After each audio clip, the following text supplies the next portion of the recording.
Groove City. Yo, what's up? I'm Lefty. And I'm Rich Furniss, and welcome to another episode of Groove City. Yes, we are very excited to welcome a very good friend of mine coming in all the way from France. Please welcome Quentin Volant, a.k.a. Mark Lower. Hello, guys. Himself. Thank you so much for having me. Thank you for being here. How you been? Welcome to Good. City. Yeah. Been about a year since you were last here. We were just Absolutely. Yeah. Welcome back. Thank you. Plans while you're in town? Tourist stuff. Yeah. Yeah. You're here on vacation with family. Absolutely. Yeah. So, you got to see the sights. Yeah. Anything in particular you're looking forward to? You know what? No, I mean, not for the rest of the week, but I had my first helicopter ride this week. Oh, yeah. I saw that. Yeah, it was Always wanted to crazy. do that. It was I've always crazy, wanted to do that. actually. Yeah. I've heard some stories that they're very jumpy, like you're on a roller coaster. For the first 5 minutes, but then, and I have vertigo, so. Oh, wow. Yeah, so the first 5 minutes was like, yeah, dude. what the fuck is going to happen to me, I feel like I would freak out. I went in deny one time and I had the most craziest anxiety attack. I'm like, this thing could fall at any moment right now. And there are all these kids from Spain talking about what they would do if the thing they make it even better. And I'm just like shaking and sweating, I was like, this ain't cool, man. Get me out of here. Right on. Well, we're very excited to have you here. Thank you so much. And also excited because we have a Quincy Boy Records tonight that you're going to be playing with us. Absolutely. For those of you who don't know, Mark Lower had a very dope remix on our last remix pack that came out at the end of last year. So very excited to have you in an actual DJ environment this weekend.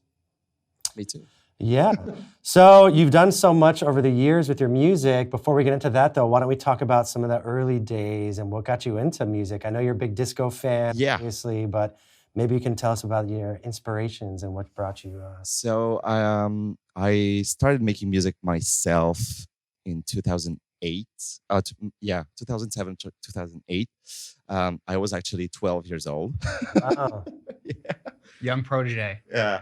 And, one of my cousins had turntables in his bedroom. So, I got intrigued, actually. So did you start off DJing then, or did you start off producing? No, I started DJing. Yeah. Nice. Was it vinyl? Were you doing all vinyl stuff? Yeah. Oh, that's dope. That's cool.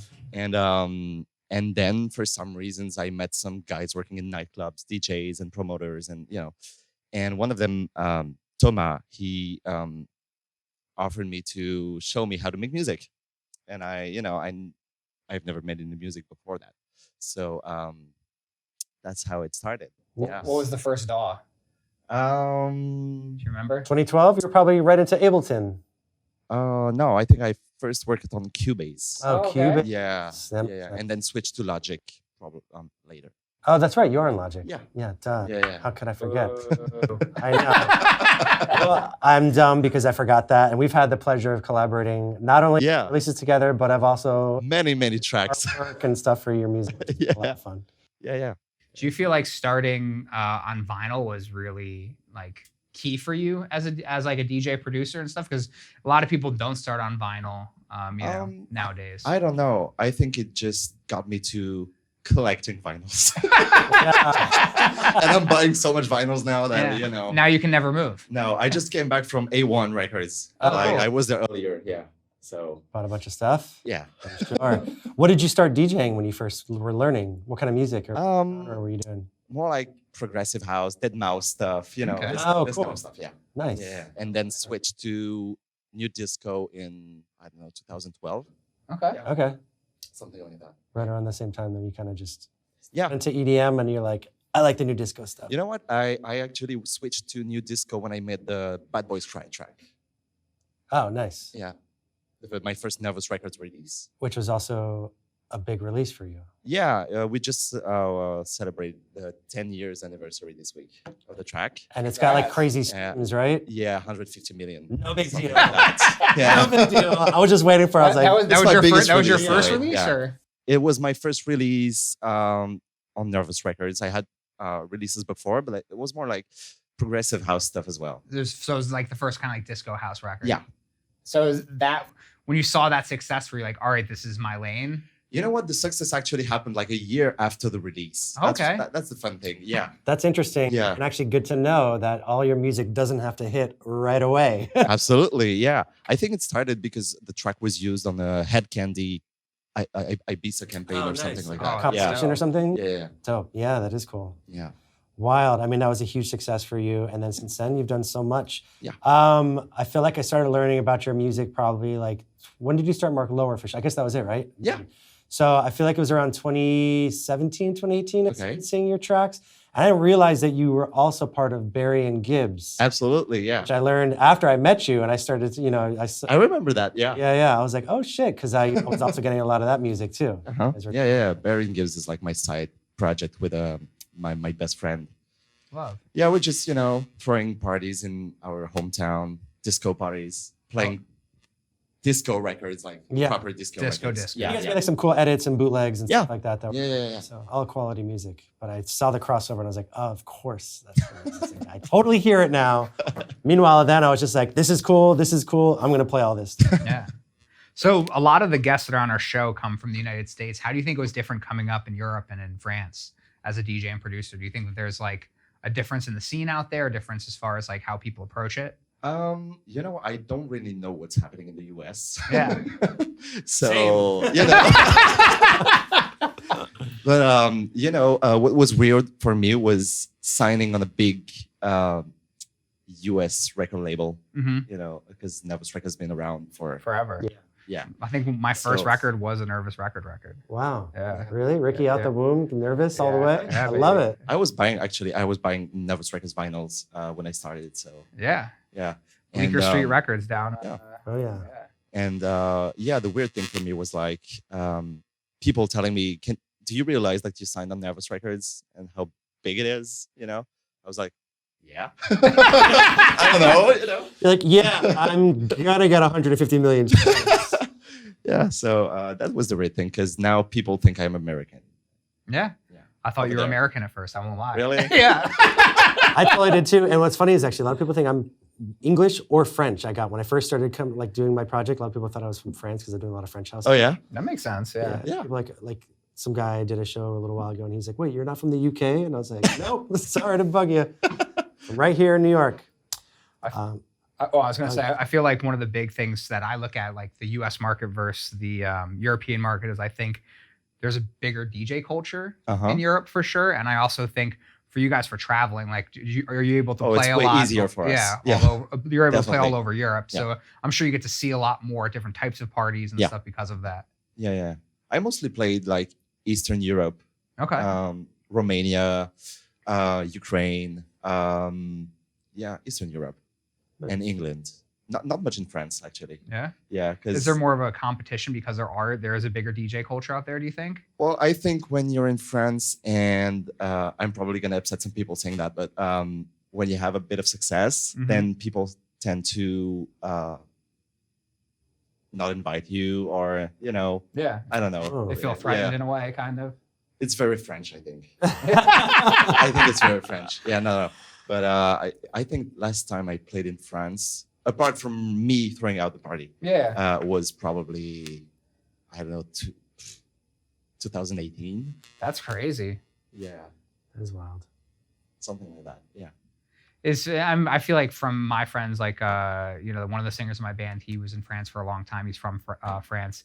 I feel like a lot of the stuff that I hear when I went out with him was not as much disco and a lot more like kind of like deeper kind of stuff. Now we have a techno vibe. I saw a lot of techno too. Yeah. Techno's really big over there. Yeah. And it's been there for, I feel like it's forever, but probably since 2018, 17, something like that. Yeah, a lot of techno. Nice. Yeah, that's kind of around the time it really sparked off here too, like 2017, 2016 maybe. Right when Mirage opened, like 20 other clubs in Bushwick and East. All switched over to techno. Went techno, and like tech house was happening then, but like the more underground kind of drony tech house stuff. And then it was just a wild time, but I guess it took off over there too. Yeah. Very cool. What was I going to say? I totally lost my train of thought. Before I rudely interrupted. Yeah, killed my thought. What has been like the trajectory since that first track you put out with Nervous? Like, kind of how have you used that to be able to like get more opportunities and stuff? Well, the fun thing is that when I made Bad Boys Cry, I of course didn't expect the track to be that big. Yeah. I had my first album released after that on Nervous as well. Oh, cool.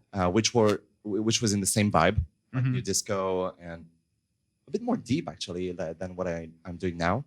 And then I switched to like disco, sampling disco because I never sampled before. Okay. So starting sampling. Which is funny because I feel like a lot of producers start with that. Sampling, yeah. That's true. And so I don't know. It was like probably harder for me to start from a sample back then. Yeah. So yeah. And the most annoying thing since Bad Boys Cry release is that people are still today asking me for Bad Boys Cry style records. So I'm always... Do you think it kind of like puts you a little bit in a box with that? Like you hear that with certain No, other because I artists. didn't stick with it. Yeah. So you rebelled for it regardless, but people still ask for it though. So like from records. Yeah.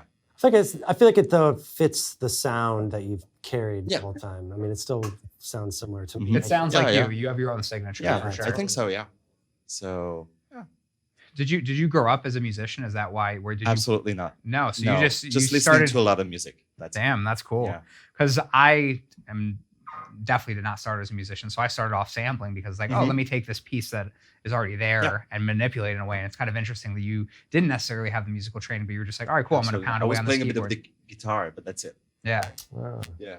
So how did you develop your skills to write all the music that you've made over the years, do you think? Just playing around with it and figuring it out? Yeah. It came real natural to you? I think so, yeah. Nice. Yeah. Yeah, my parents were listening to a lot of music when I was a child, so stuck with me, and I'm always listening to music. Yeah. Yeah. What kind of stuff did they listen to? When I grew up, my mother was listening to Madonna a lot. I know you're a big Madonna fan. Yeah, absolutely. Yeah. I grew up with When the Ray of Light album came out, so that's my favorite reference. album. Yeah. And my father, he was listening to a lot of music as well, but more like French music, like French pop music, like Justice and Daft Punk. Oh. I'm just playing around. But it's cool. Yeah. So yeah. Nice. Well, I kind of want to change the subject for a little bit here because I know you're also a huge foodie. You're a great cook, but I wanted to ask you, what is your favorite like traditional French dish? Oh. And what would be your favorite food from America, which is kind of narrowed down to not that many options. You know what? I like French food, but not like, it's not my favorite. I know, you like Italian a lot. I like Italian, I like Japanese. Oh yeah, I'm big a lot as well. So what was But favorite French dish, a classic French dish? I think it's steak tartare. Oh, interesting. Yeah, probably, yeah. Good one. That's a good one. And then in America, American food? Cheeseburger. I don't know. I like chicken and waffles. Is that American? Yeah, I think so, absolutely, Yeah, I think that's my first meal every time I come to New York. Oh, that's really? awesome. Wow, where do you go for that? Anywhere in particular? Sweet cheek. Oh, yeah. Is that good? Yeah. Classic, baby, classic. Sweet chick is pretty good, yeah.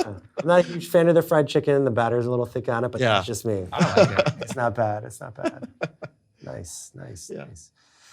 So what are plans that you have coming up in the future here with Mark Lower? I have I have a new single coming out in May, actually. I don't remember when, but it's on my label, Sakura Music. Nice. I have some more Nervous Records releases this summer. I actually had to, I collaborated with Birdie. Oh, cool. You know Birdie? Of course. Yeah, so we made 2 tracks together. One is coming out on Nervous, and another one is coming out on Groove Culture. Oh, wow. He's in LA now, right? I think he's in LA during the winter. Winter in Europe, and then he switches back to Italy for our summer. Very cool. Yeah. Nice. Yeah. Any dream labels that you want to be on that you haven't released with yet? Not really. No. You got not really. Yeah. Not really. Yeah. I actually don't care where I release the music. Mm-hmm. Yeah. I switch between my label and other labels that want my music. That's it.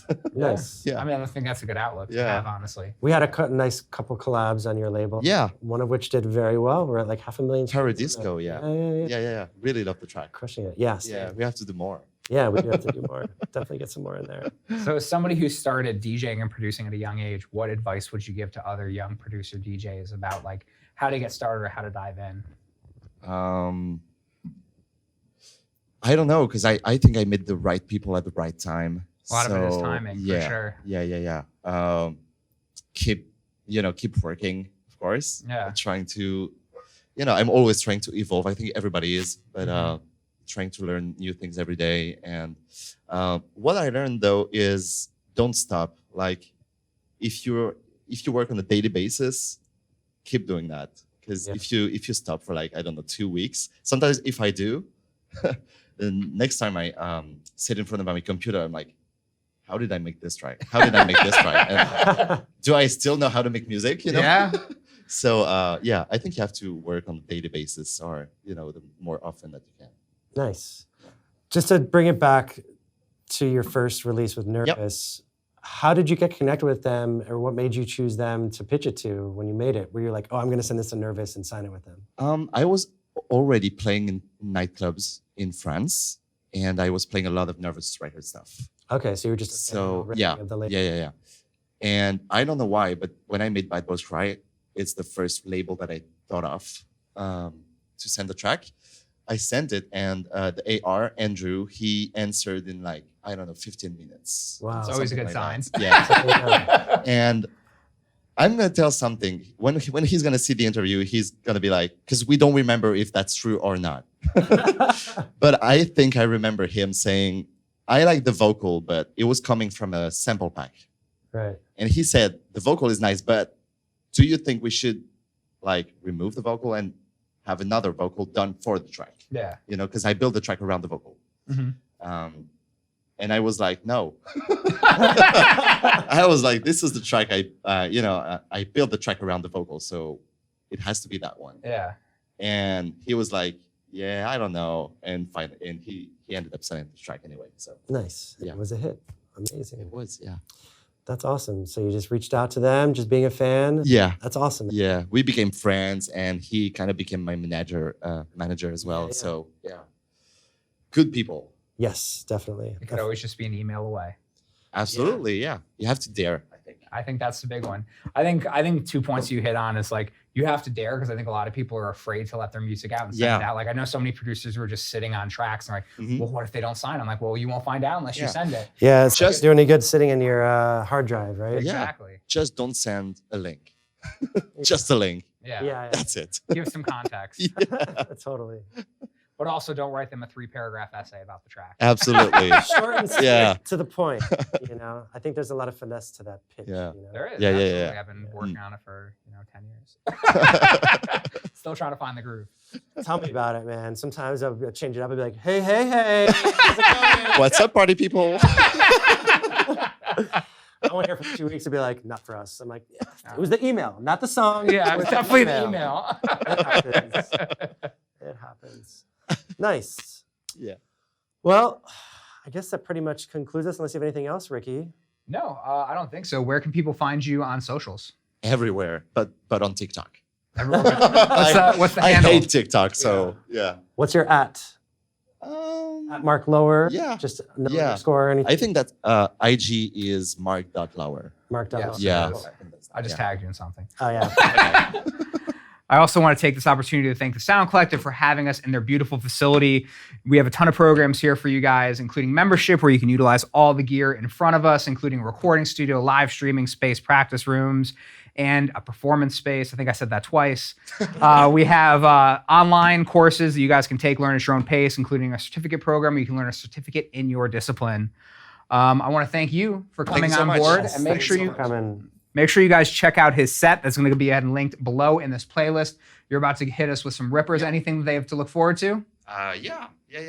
Classic Mark Lower playlist, I think. Sweet. Hit him with it. Ready for it.